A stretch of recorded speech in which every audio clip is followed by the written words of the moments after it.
Well, welcome back, and what a week it's been. Election on Tuesday, Federal Reserve interest rate decision on Thursday, non-farm payroll, labor market report on Friday, and of course the election anxiety continues with us as the decision has not been finalized, so Joe Biden creeps closer and closer to victory. My name is Frank Roach. I'm the host of the Cast. As always, with us, a great team. Raheel, good morning. Morning. Jack, good morning. Nicole, good morning. Jake, good morning. And with us back morning. after 2 weeks, Lily Ryan. Lily, welcome back. Thank you. Happy to be back. Great to have you with us today. All right, so our hot topics start with the employment situation report. Okay, we're a show focused on economics, and the employment situation report is the most important report released each month around the world, right? The health of the U.S. labor market is very important for the whole global economy, and of course, markets and market participants. So Nicole's going to start us off. Nicole, tell us about the October employment situation report. The October Employment Situation Report released by the Bureau of Labor Statistics revealed total non-farm payroll employment rose by 638,000 in October, and the unemployment rate declined to 6.9%. These improvements in the labor market reflect the continued resumption of economic activity that had been curtailed due to the coronavirus pandemic and efforts to contain it. In October, notable job gains occurred in leisure and hospitality, professional and business services, retail trade, and construction. Employment and government declined. This news release presents statistics from 2 monthly surveys. The Household Survey measures labor force status, including unemployment by demographic characteristics. The Establishment Survey measures non-farm employment, hours, and earnings by industry. In October, the unemployment rate declined by 1 percentage point to 6.9%, and the number of unemployed persons fell by 1.5 million to 11.1 million. Both measures have declined for 6 consecutive months, but are nearly twice their February levels. Unemployment rates declined among all major worker groups in October. The rate was 6.7% for adult men, 6.5% for adult women, 13.9% for teenagers, 6.0% for whites, 10.8% for blacks, 7.6% for Asians, and 8.8% for Hispanics. Among the unemployed, the number of persons on temporary layoff fell by 1.4 million to 3.2 million. This measure is down considerably from the high of 18.1 million in April, but is 2.4 million higher than in February. The number of permanent job losers at 3.7 million in October changed little over the month, but is 2.4 million higher than in February. In October, the number of long-term unemployed, those jobless for 27 weeks or more, increased by 1.2 million to 3.6 million, accounting for 32.5% of the total unemployed. By contrast, the number of unemployed persons jobless 15 to 26 weeks decreased by 2.3 million to 2.6 million. And the number of persons jobless 5 to 14 weeks decreased by 457,000 to 2.3 million. The number of persons who were jobless less than 5 weeks was about unchanged at 2.5 million. The labor force participation rate increased by 0.3 percentage point to 61.7% in October. This is 1.7 percentage points below the February level. The employment population ratio increased by 0.8 percentage point to 57.4% in October, but is 3.7 percentage points lower than in February. In October, 21.2% of employed persons teleworked because of the coronavirus pandemic, down from 22.7% in September. This data refers to employed persons who teleworked or worked at home for pay at some point in the last 4 weeks, specifically because of the pandemic. In October, 15.1 million persons reported that they had been unable to work because their employer closed or lost business due to the pandemic, that is. They did not work at all or worked fewer hours at some point in the last 4 weeks due to the pandemic. This measure is down from 19.4 million in September. Among those who reported in October that they were unable to work because of pandemic-related closures or lost business, 11.7% received at least some pay from their employer for the hours not worked, up from 10.3% in September. In October, average hourly earnings for all employees on private non-farm payrolls increased by 4 cents to $29.50. Average hourly earnings of private sector production and non-supervisory employees rose by 5 cents to $24.82. The average work week for all employees on private non-farm payrolls was unchanged at 34.8 hours in October. In manufacturing, the work week increased by 0.3 hours to 40.5 hours, and overtime rose by 0.2 hours to 3.2 hours. The average work week for production and non-supervisory employees increased by 0.1 hours to 34.2 hours. Okay, that's a lot of numbers, right? It's a lot of numbers for us as reporters and analysts. It's a lot of numbers for the listener as well. But those numbers aren't just there for the sake of it. Those are important numbers, right? For economists to make forecasts and predictions about the health of the economy, and for market participants to understand where to invest their money, where equity prices can go, strength of the dollar, all these various things, impacts on commodities. And of course, you notice this report was highlighted by several coronavirus issues. So overall, a good report, right? Better than expected. Jobs are returning. We have kind of the V-shaped recovery having maybe a little W developing here in the third and fourth quarters of 2020. But still, as Lily was pointing out, we still have lots of people negatively impacted by the lockdowns, and that's continuing to be evident in the labor report. Okay, we have extended lockdowns now, continuing thoughts of even more coming, and so the economic consequences could be felt more negatively in the latter part of the fourth quarter, the first quarter of 2021. So nice report, very important, the number one important data point for the whole U.S. economy. Now, equally important this week, of course, is the elections. A divided country for 4 straight years, and the election showed us we're divided as well, right? Because a lot of close outcomes in almost every state. Obvious red and blue states got their majorities as they typically do, but we're still down to 5, 6 states, I guess 5 by today. Biden's electoral vote count is up to 253. Trump is still at 214. All of my Democrat colleagues and friends and family are getting excited that what they think is 4 years of trouble is going to be over. And so we creep towards this, although still recounts developing. So why don't we get an update on this? Willie, tell us what's happening in the election updates. So to start, Biden is widening his leads in Pennsylvania, Nevada, and Georgia, and is edging closer to victory. A win in Pennsylvania would give Joe Biden the electoral votes he needs to defeat President Trump. Joe Biden's lead in Georgia grew to over 4,000 votes, and he nearly doubled his lead in Nevada and remained ahead in Arizona. Both Senate races in Georgia appear headed towards runoffs as well. The vote count slowed to a crawl Friday afternoon across the states most likely to decide the presidency, leaving Joe Biden close to the 270 electoral votes he needs to become president, but without a clear sense of when he might reach that number. In Pennsylvania, the Keystone State remains Joe Biden's clearest path to victory. A win there would be enough to call the entire race in his favor. He slowly built a lead of more than 19,500 votes on Friday, with more than 100,000 absentee ballots still to count. He has won more than 3/4 of the absentee votes counted so far. In Nevada, Joe Biden already has a nearly 2-point lead over Trump. In the outstanding vote, most of which in Clark County, which includes Las Vegas, appears likely to break toward Biden. The Nevada Secretary of State said that many of the remaining votes are mail-in ballots, which have so far broken to Joe Biden by a wide margin. In Arizona, Joe Biden leads by roughly 38,000 votes, with less than 150,000 votes to count, but is tight. President Trump will need to win what's left by approximately 20% to overtake Biden, and he has led by nearly as much in the late count. Okay, let me jump in here just real quickly, Nicole, before you get started on your part of this. Obviously, this is positive signs for the Democrats and the Biden campaign for sure. But the Trump campaign is not going to let these things go, right? So they're going to force recounts. We're already talking about recounts in Georgia, which is official. I think they're talking about recounts, as Lily mentioned, other states as well. And then we have some unusual activities with terms of vote counts. So we have a couple situations in Minnesota where the number of votes cast for the president and the number of votes cast for the Senate are way off historical norms. And so there's some peculiarities that Republicans simply aren't going to let go. So they're going to press this all the way to the end. Nicole, continue, please. All right, so as Lily mentioned, results flowed in all day from Friday from our 4 battleground states that have yet to be called in the presidential race, with Joe Biden opening leads in Georgia and in Pennsylvania, where a victory would secure a majority of electoral votes needed to win the White House. The current Electoral College vote count for each candidate is 253 for Joe Biden and 213 for Donald Trump. It is clear that even if Biden wins, this wasn't the, quote, blue tidal wave that a lot of Democrats believed was possible. They set out to not only win the presidential election, but also to secure a Senate majority, expand their House majority, and seize new state legislatures. Trump spent the day out of public view, but has vowed not to concede. David Bossie was selected by Trump's team to lead the effort to challenge the results in several states. Biden took the stage at Chase Center in Wilmington, Delaware, late Friday night.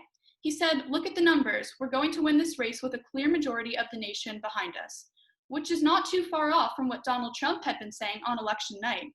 Nancy Pelosi also formally announced that she is running for another 2 years as Speaker of the House.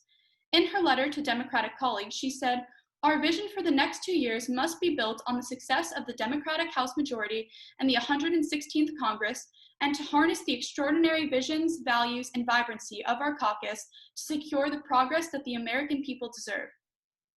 Although the Democrats were able to retain control of the House following Tuesday's vote, they did not expand their majority like the Speaker had expected prior to the election. Republicans were able to win at least 5 seats in the House by Friday, with several still on the line. Just a little interesting fact about the election: North Carolina elected the youngest member of Congress in modern history. At only 25 years old, Madison Cawthorn beat Democrat Mo Davis for North Carolina's 11th congressional district. Yeah, that was pretty exciting. He is a handicapped man as well, right? Yeah, he's in a wheelchair. And he took the record from Alexandria Ocasio-Cortez, who had set that a couple years ago. So good news there for young people for sure. Anyway, some good headline, important elements to that piece there, Nicole, and that is the blue wave, right? So looks like the Republicans will maintain control of the U.S. Senate. They have shrunk the majority of Democrats in the House. They picked up 2 more governor seats. And in the state legislative races, they did reasonably well also. So there was a lot of infighting in the past few days in the Democrat Party about this whole move to the left in terms of socialism and whether or not Nancy Pelosi should be held responsible for that. She's announced she's going to run, but that looks like she's going to get some challenges this time. So interesting report. Both sides are in turmoil, right? Democrats look like they're going to win. Republicans are angry and furious, and now we're going to flip this script. So for the next 4 years, it's going to be Republicans angry at Democrats, right? Instead of Democrats angry at Republicans. And so goes our divided nation.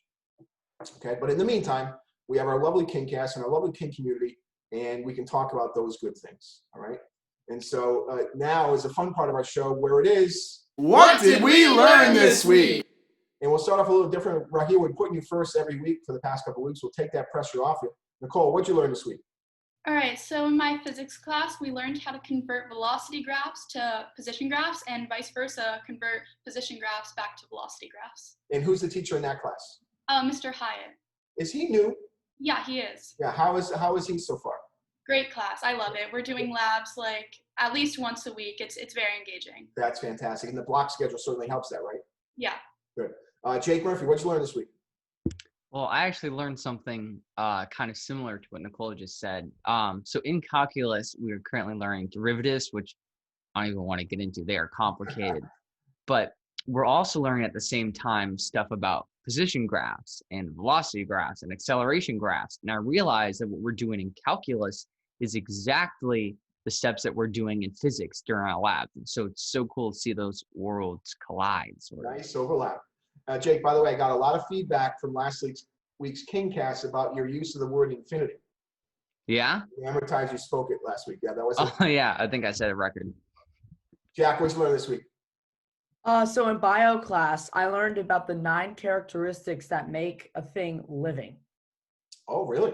Can you share a couple? So 1 is the ability to respond to stimuli and react to their surroundings. Okay. 2 has cells. Everything has to have every living thing has to have cells. 3, the ability to maintain internal body temperature and internal conditions, which is called homeostasis. And then another one is the ability to evolve. I'm not going to list them all, but No, that's great. Well done, buddy. And who's the teacher in that class? Miss Varghese. Miss Varghese. She's wonderful. What'd you learn this week, Lily? So I'm in Senor Gracia's art history Spanish class, and I learned about a country called Andorra, which is right above Spain. I had no idea that place existed, so that's pretty interesting. There's lots of countries on the planet. Some of them are very small. Raheel, what'd you learn this week? While I was researching in history class, I learned that a Republican has never won the presidency without winning the state of Ohio. That's true. That's right. And who won the state of Ohio? President Trump. President Trump. Okay. Well, we'll see if that's going to break this year, right, Raheel? Yep. Okay. So I learned this week what we probably suspected is mail-in voting is probably not the best way to go. Hopefully, when we get through Corona and we return to the next election cycle, we'll be back to voting as it has been. Absentee voting, of course, and early voting seems to be okay, but mail-in voting seems to be a problem. We'll get some stories about that in the next few weeks ahead, of course, for years to come.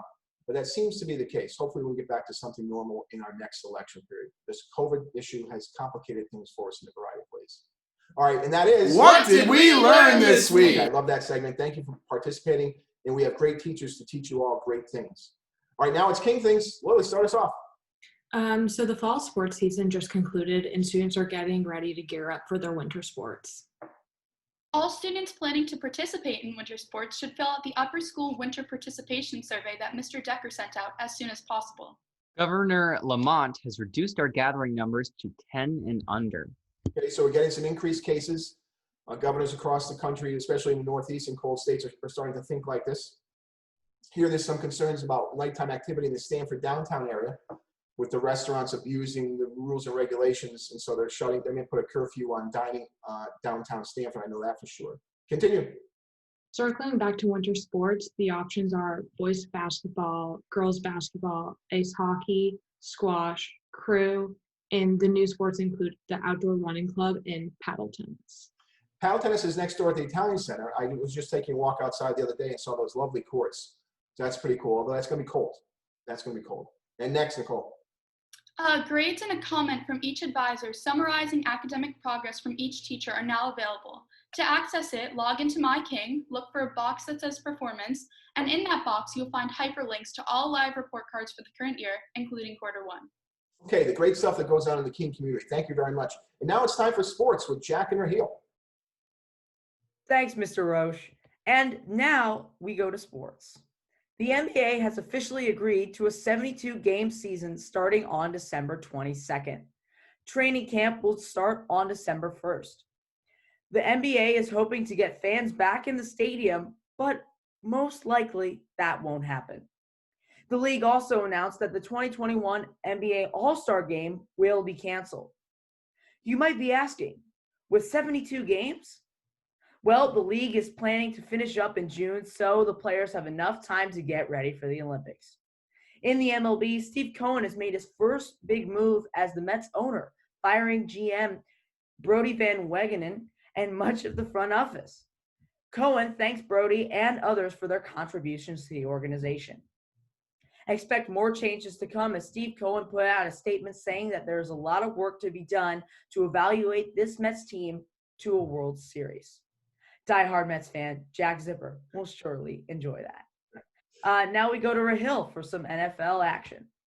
Thanks, Jack. In the NFL, the Green Bay Packers beat the 49ers 34-17 on Thursday Night Football.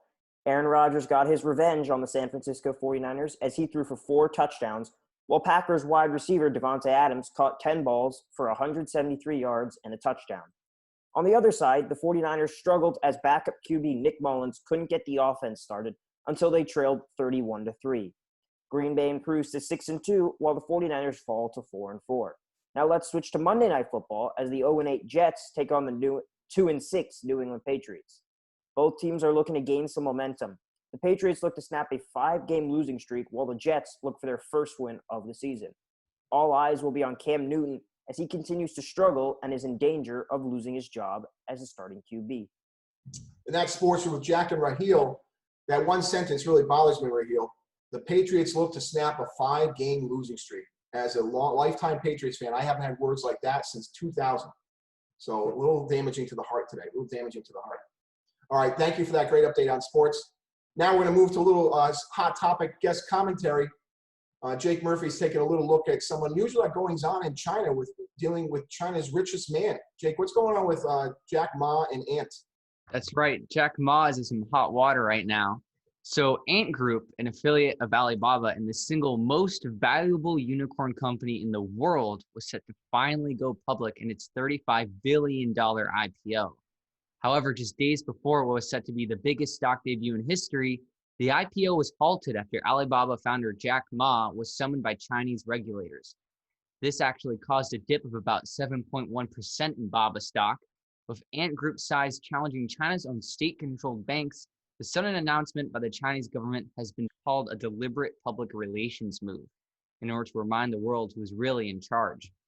China's authorities didn't give much detail about the issues behind the suspension, beyond saying that the much-anticipated debut couldn't go ahead because there have been, quote, significant change in the regulatory environment. The IPO is expected to be delayed about 6 months, and in the meantime, funds will be returned to investors.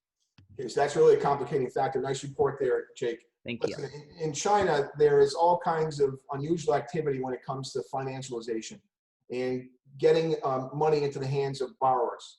And this is an effort to do that. It low down the supply chain in terms of access to lending funds and people that want to borrow money. And so China has a serious lending problem to begin with. China will, of course, be the #1 economy in the world. So these big numbers aren't surprising, that $35 billion IPO. But China is trying to get a handle on what is essentially a kind of out-of-control financial system right now in terms of flows of money from lenders to borrowers. And there's real financial risk for that for the country. And of course, the leaders of the country, the communist leaders, know that well. All right, nice report. Now, we can't leave the week without talking about the other important element of the week, which is the Fed interest rate decision on Thursday. After their 2-day meeting, they left the federal funds rate unchanged as expected. They have one more meeting on the year, December 15th and 16th. The Fed, of course, has been a big part of why financial markets are stable and safe, and why the stock market is rallying. Elected officials in Washington rely on the Fed to maintain the economy in a way that they cannot because of politics and re-election. So let's take a look at what's happening with the Fed interest rate decision. Jack, start us off. Thanks. The Federal Reserve is committed to using its full range of tools to support the U.S. economy in this challenging time, thereby promoting its maximum employment and price stability goals. The COVID-19 pandemic is causing tremendous human and economic hardships across the United States and around the world.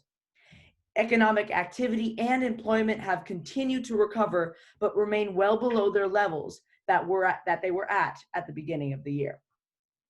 Weaker demand and earlier declines in oil prices have been holding down consumer price inflation. Overall financial conditions remain accommodative, in part reflecting policy measures to support the economy and the flow of credit to U.S. households and businesses. The path of the economy will depend significantly on the course of the virus, and the ongoing public health crisis will continue to weigh on economic activity, employment, and inflation in the near term, and poses considerable risks to the economic outlook over the medium term. The committee seeks to achieve maximum employment and inflation at the rate of 2% over the longer run. With inflation running persistently below this longer run goal, the committee will aim to achieve inflation moderately above 2% for some time, so that inflation averages 2% over time and longer term inflation expectations will remain well anchored at 2%. Okay, that is an unusual start to a Fed statement. Okay, so every time the Fed meets, they meet 8 times a year. They release a statement at the end of the meeting, and it lays out their deliberations in the meeting. That is a very unusual beginning to the statement. Okay, and when they're talking about their 2% inflation goal, they've changed their language to that longer run average number, because right now inflation is above their 2% goal. Okay, but because for the past several years it's been below, they're using that average and not reacting to these higher pressures on inflation. Home prices, food prices for sure lead the way. All right, so Jake, tell me about what the committee expects to continue doing in the future.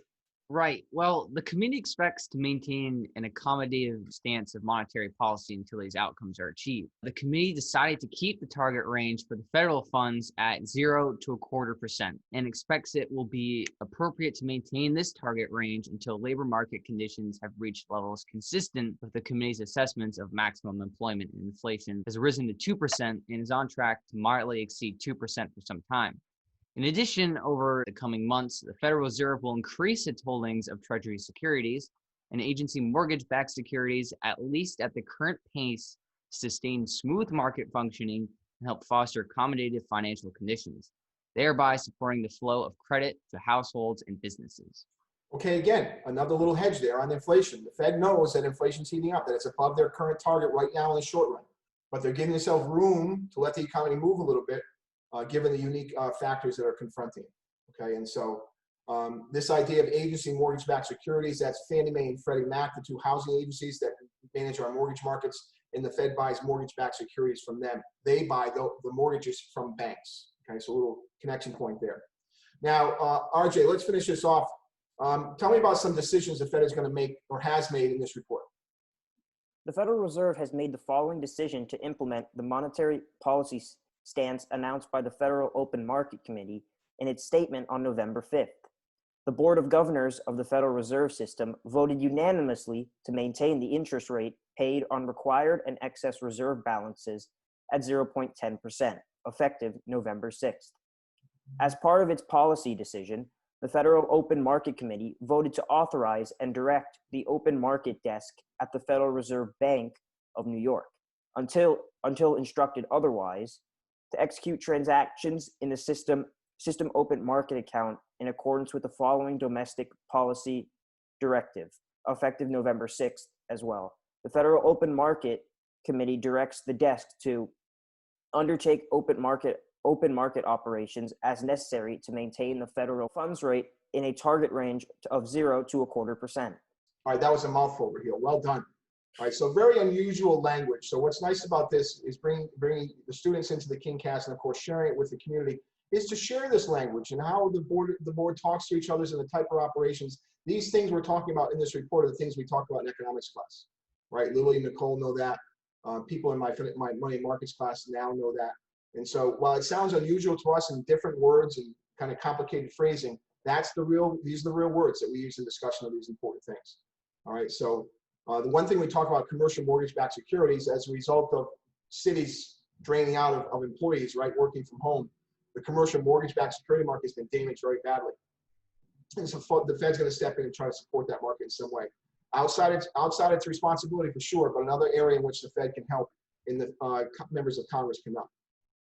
All right, that's it on our hot topics. Now let's finish off the show with some data and information about markets. Jake, start us off. What was the data from last week? Friday, October employment situation report, non-farm payrolls, 638,000 versus 593,000 expected. Unemployment rate, 6.9% versus 7.6% expected. Average hourly earnings, up 0.1% versus up 0.2% expected. Year over year, up 4.5%. Average work week, 34.8 hours versus 34.7 hours expected. On Thursday, initial unemployment claims week ending 10/31, 751,000 versus 791,000 in prior week. The Federal Reserve interest rate decision, as we just discussed, will remain unchanged. On Wednesday, MBA mortgage applications week ending 10/30, up 3.8% versus up 1.7% in prior week. October ADP employment report up 365,000 versus up 749,000 in September. The September international trade balance, goods and services, is $63.9 billion versus $67 billion in August. In the October ISM non-manufacturing index was 61.2 versus 63 in September.